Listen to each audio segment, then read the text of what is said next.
Let's do one of these, which I haven't filmed in like forever. We're doing a reading update, what I read during my little hiatus. So this is all the manga that I read. Manhwa will be filmed in a different video because I just want to dedicate a whole video on the manhwas I've read so far, but let's tackle the manga pile, okay? For those of you who are new, my name is Laura. I film manga related content and some projects that I over on TikTok, and this is my YouTube channel. So I'm gonna talk about all of these guys for longer than 1 minute because I have longer than 1 minute here on YouTube. So let's get started with Black or White, which is a BL manga series that I really enjoy. So this guy rated mature, so 18 plus. It deals with the entertainment industry. So you have two actors. You have one that is naturally gifted, which is this guy right here. And then you have your very handsome, princely dude. I'm doing a horrible job at explaining this so far. But you have the naturally gifted actor and then one that's just so attractive that he was kind of just like given this opportunity in the entertainment industry. As you can imagine from a manga series set in the entertainment industry featuring two actors, there's gonna be some drama. And there's gonna be some messy drama in volumes 4, 5, and 6. 6 being the most recent one that just came out, I believe, last month. Yeah, the drama was there. But there's also a very sweet story, a romance story between these two since they met in high school. Some of the things I really enjoy about the Black or White series, not only is our couple super gorgeous, but they also complement each other really well. And I enjoy the fact that this is a much longer series. That way I get fully immersed in the story and in the world in which this story takes place in. A lot of times with BL, like, they're such short series. So you're just like barely getting into it and then it's like, it's over. 3 volumes. So this I have been really enjoying. I cannot wait to read volume 7. I really want to check out the drama CDs because Kent Ito voices one of the characters. I swear, I cannot make one video without mentioning Kent Ito. I love him.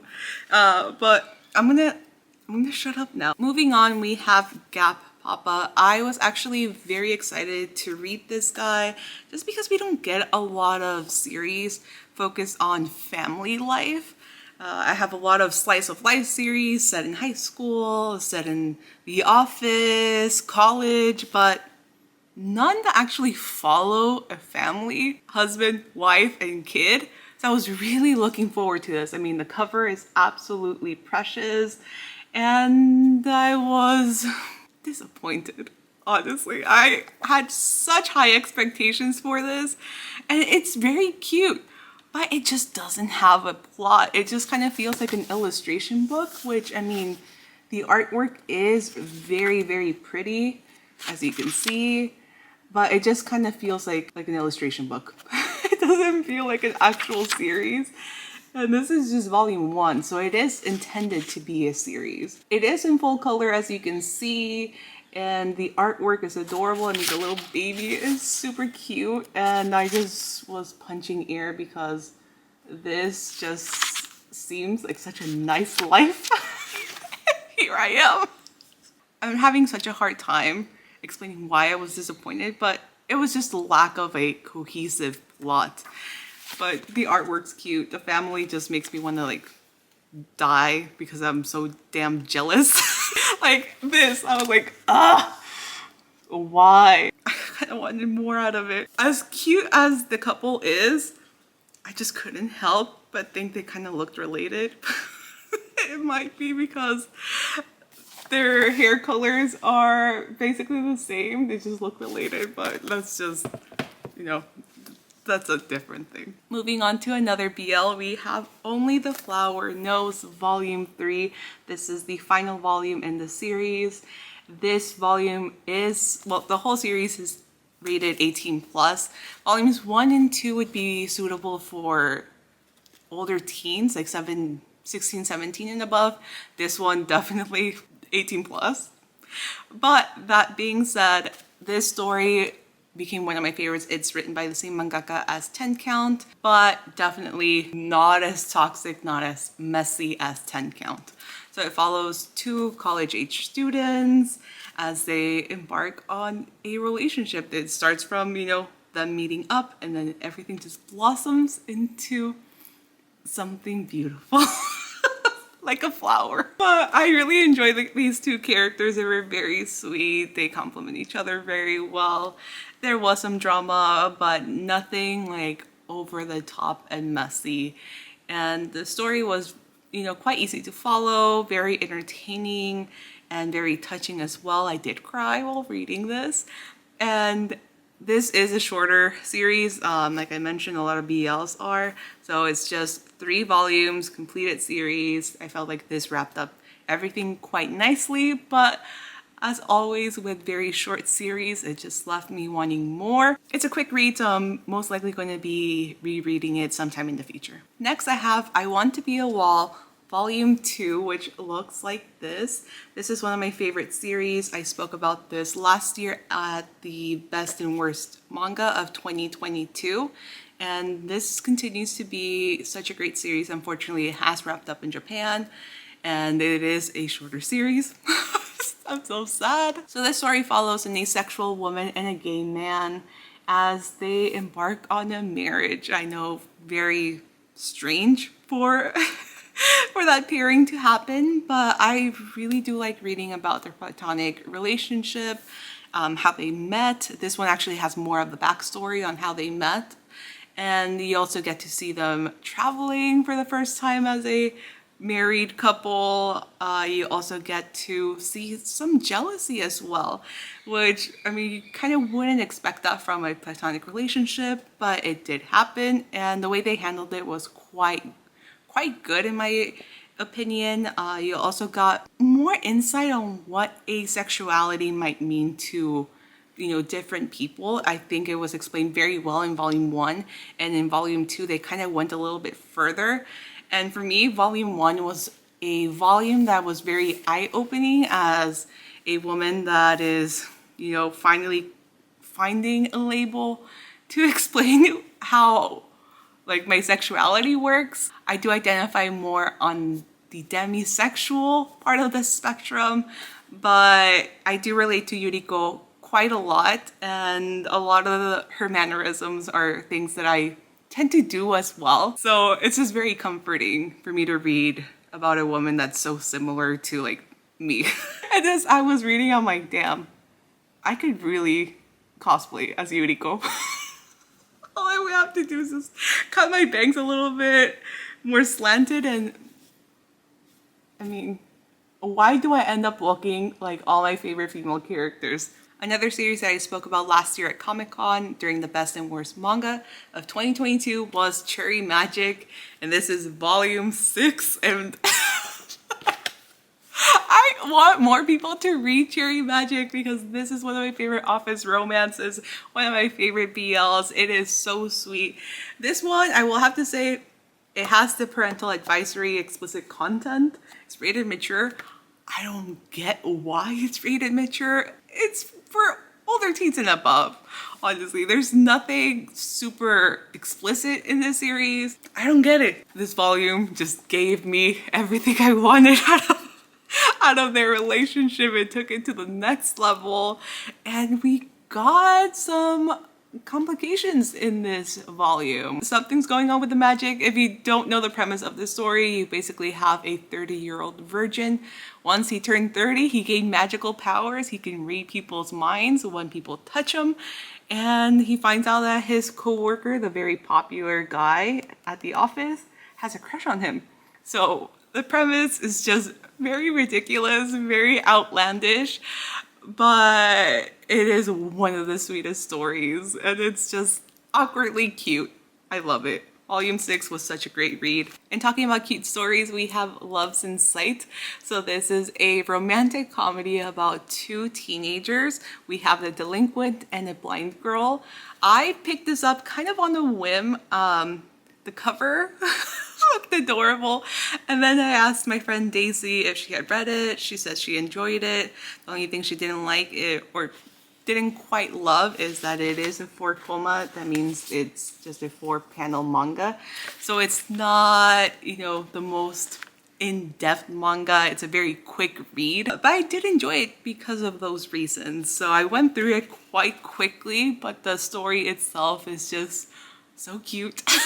So damn cute. I also found it to be a very touching story, especially how they talk about our female lead who is blind and how she wants people to treat her like a regular person and not like this fragile, you know, fragile being. Was quite nice. This manga series also tackles how to make, you know, places more inclusive towards not only blind people but just different disabilities and handicapped people, elderly people, and it was very sweet. It was such a sweet read. I'm such a sucker for the delinquent, you know, falling in love and being such a softie. I mean, just look at him. He's all blushing and getting flustered super easily. So I really enjoyed this one. Was it the most intellectual read? No. Was it the best romance? No. But did it give me such cute moments? Yes, it certainly did. I really enjoyed it. And if you just want a quick, simple read that will, you know, put you in a good mood, I like, check this out. Like, this is so cute. I mean, just, just look at him. Look at him beaming because he's thinking about the girl that he likes. What more could you want, honestly? None of you will be surprised by the fact that I love my office romances. This was another office romance, more on the unconventional side. So we have the Invisible Man and his soon-to-be wife. This I enjoyed so much more than I thought I would. This my friend Daisy picked up at Book Off. She found it for $8 instead of the $14.99 retail price. And I was like, yeah, like, pick it up for me, I'll pay you back. So this story centers around another blind female lead and her boss, who's the Invisible Man. They work at a detective agency in this world that has humans and also has other creatures. You have Yarashi, who is this cat woman. You have another human right here, the Invisible Man. You have elves, you have monsters, you have animals. Like, it's just a very interesting world in which they live in. And this whole manga series is in teal, white, black, and gray, as you can see. So visually, I really enjoyed this. It was such a visually pleasing manga because of the colors. I was just like so entranced by it. And this is a romance, so you do have the Invisible Man who starts developing feelings for our female lead who is blind. Despite the fact that you can't see the facial expressions of the Invisible Man, you get some very sweet moments like this one right here where Yako is she's very nervous about being on a date with him, and he is as well. Although she kind of felt like he was being cool, calm, and collective, he kind of takes a moment to tell her like, hey, you know, I'm also very nervous to be here with you. So he grabs her hand and places it over his heart. That way she can feel how quickly his heart is beating. It melted my heart. It was so sweet.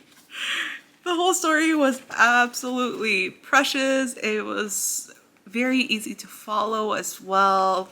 The characters are all great, supporting characters, main characters, and I just want to see more of their romance bloom in the next volume, which comes out in August, I believe. So if you're looking for a romance series that's, you know, a little bit different, but still give you those butterflies, definitely check this one out. Now we have one of my favorite series. We have Life Lessons with Uramichi Oniisan. I've been talking about this series for over a year now, and it's still one of my favorites. If you're over 30 and just kind of like disappointed with the way life has turned out, like all those grand illusions that you had as, you know, as a teenager or as a young adult in your 20s, like they all just, it's so sad, but they nail it so well. Like your bubble just bursts as a 30-year-old when you find out the reality of life. Like, yeah, jobs are just, you just live paycheck to paycheck. You gotta find joy outside of your profession. And yes, the series just captures that very, very well. If you just make one thing your whole focus and that dream slips away, it just hits way too close to home, okay? And I feel like a lot of us that are into life lessons with Uramichi and Oniisan just get it, because they explain it so well, not only for Uramichi, but for all the other characters. Like, they all have their different dreams and aspirations that just kind of like slipped away. So they have to find joy in other things. In other things. So this volume was just like the other ones. I mean, there's not a whole ton that changes in this series. So you still have the whole gang, Uramichi, you have Iketeru, you have Uta no Oniisan, Kumatani, Sahara, all of them are up to their same shenanigans. The kids are being brutal as usual. Uramichi talking about love, or just looking completely dead inside. My friend Daisy was with me as I was reading this, so she got to see just how much I laugh and giggle while reading Life Lessons with Uramichi Oniisan. It's just such a ridiculous plot, but again, once you look further, it's way too close to home. And for anyone who's a fan of Kumatani, like I am, there is a lot of Kumatani in this volume. That's this guy right here, the one that dresses up like a bear. So it made me very happy because he's my favorite. And you also get to see a lot of his little brother as well. And his brother is just the cutest little bean. I love him to pieces. And let me find this panel, because this is basically, oh, they did kind of like a Pictionary thing this volume. And it was the funniest thing. I was dying as I was reading this because it would happen to me. Oh, this is totally me. When I'm disassociating, just complete blank stare. Uramichi is my twin. I have another series that I also relate to quite a lot. This is Play It Cool Guys Volume 4. This is a series about guys that look cool but are clumsy as hell. And there is an office worker that I just, you know, I relate to him so much. The whole premise of this, if you are not familiar with Play It Cool Guys, you have cool, good-looking guys, and they're all clumsy. And my favorite one, the office worker, rereading the same line over and over, I was like, damn, that's me. That's why it takes me forever to read, because I lose focus and then I end up rereading the same line over and over. Why is this book calling me out? I don't know. But it is a very cute story. You have some teenagers, you have some that are in college, and then you do have your older guys, the office worker, as well as his friend who is an author. But it's silly, it's cute, it's lighthearted. There's no romance or like serious stuff. It's just a very cute, fun read. The manga is in full color. It is on the expensive side in my opinion because it is super thin, but it just always puts me in such a great mood. Then we have a very messy read. We're back to like our messy telenovela style series. We have Bite Maker. This series will give a huge trigger warning, or just a warning in general. It is an Omega verse. It is a straight Omega verse, but still I know Omega verses are not for everyone. So if you're not a fan of like dubious consent or just not having any, this will not be your series. But if you want to understand the whole Omega verse and how a lot of the rationale just kind of goes out the window, or you just want to read very messy drama, Bite Maker will be for you. Volumes 5, 6, and 7 definitely had a much more cohesive plot line. So you got to see how all the different alphas once they, once they learn about the Omegas, how they interact with that news. Very dramatic, very messy. I don't want to talk about it too much because if I do, I will give you some huge spoilers. But volume 7 definitely gave me what I wanted. So I'm looking forward to volume 8. This is one of the series that it's not a guilty pleasure because I don't feel guilty for reading it, but I am well aware that it's not for everyone. I wouldn't recommend it to everyone. But for those of us who just like some messy drama, it's an entertaining read. If you want something less toxic, very cute, we have Cinderella Closet Volume 1. This I picked up on a whim, and I'm so glad that I did because I was very, very pleasantly surprised. So we have a whole cast of college-age students. We have this girl that had a lot of big dreams about going to college in Tokyo, and once she gets to go to Tokyo, instead of becoming this super fashionable girl, she just kind of becomes kind of a slob. Kind of a slob, which is completely understandable because city life is not easy. Especially it's not easy to maintain yourself in an expensive city, so she's stuck working very long hours, going to school as well, and her looks and fashion and dating and all that stuff just, they're not a priority. Definitely not a priority, but she does meet this guy at her workplace who is this, very attractive guy, your typical, male lead in a shoujo series. But then you get introduced to this person right here on the cover. This beautiful, beautiful person with very long blonde hair who kind of becomes kind of an aspirational figure. So our beautiful blonde is a beautician, and she helps our female lead become, more beautiful on the inside, but mostly on the outside since she's a beautician. But what I enjoyed is that there is a twist. There is a twist with this person right here on the cover. I think if you were to guess in the comments, you will probably guess incorrectly. So that's all I will say. There was an unexpected twist. I was just like, you know what? This might be one of those series where I'm not rooting for our male lead. I am rooting for the other one normally. Love triangles and all that stuff. Not my favorite. They're not my favorite, okay?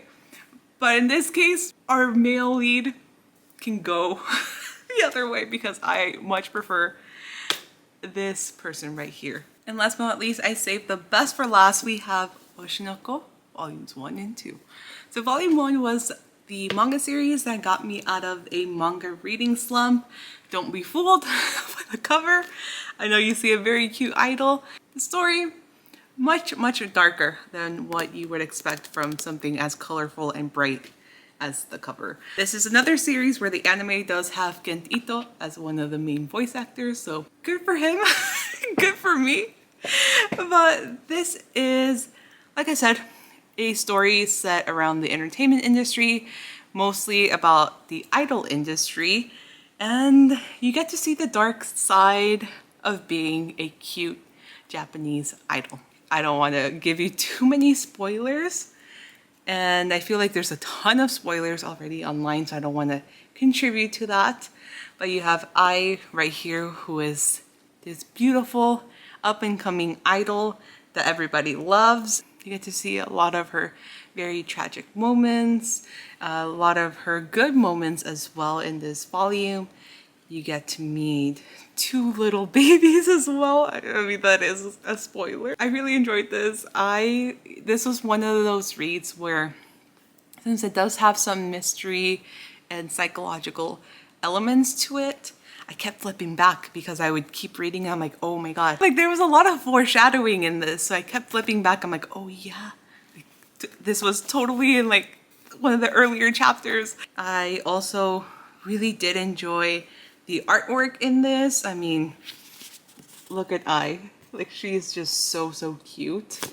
But you also get some very dark panels. I mean, I will try to find one where it's not super spoilery. This is not super spoilery, but the dark panels, they're done very well. I know Oshi No Ko is super hyped right now, but I think it's definitely worth all the hype that it's getting. It's such a great read. Definitely recommend Volume 2 follows Ai's daughter a little bit more. Well, actually her two children. If you were on the fence about reading Oshi No Ko, but you enjoy drama, murder, mystery, all that stuff, I would say definitely check this out. I think you'll be pleasantly surprised. I cannot wait for Volume 3. I know the US release or the English release is so behind and I hate it. And that's all the manga that I read while I was gone. I hope you guys enjoyed this video. Like I said, I will make another video about the manhwas that I read because I also got into manhwas while I was gone. And I definitely want to talk about them. If you want to see me talk about any of these series more in depth, let me know and I will film a video about that. I am trying out a different camera, so let me know how you guys feel about this because this is the first time that I've made the switch from Canon to Sony for YouTube videos. So I'm definitely, you know, I'm curious to see how you guys are enjoying the quality. I mean, I saw a little bit on the viewfinder. I was like, oh damn, like the focus, pretty quick, pretty damn quick. There's a nice blurring in the background. Like, to me it looks good, but we'll see once I start editing and once I upload it. So I hope you guys are enjoying the new camera quality. I will see you guys very soon in my next video, and thank you so much for watching. Bye!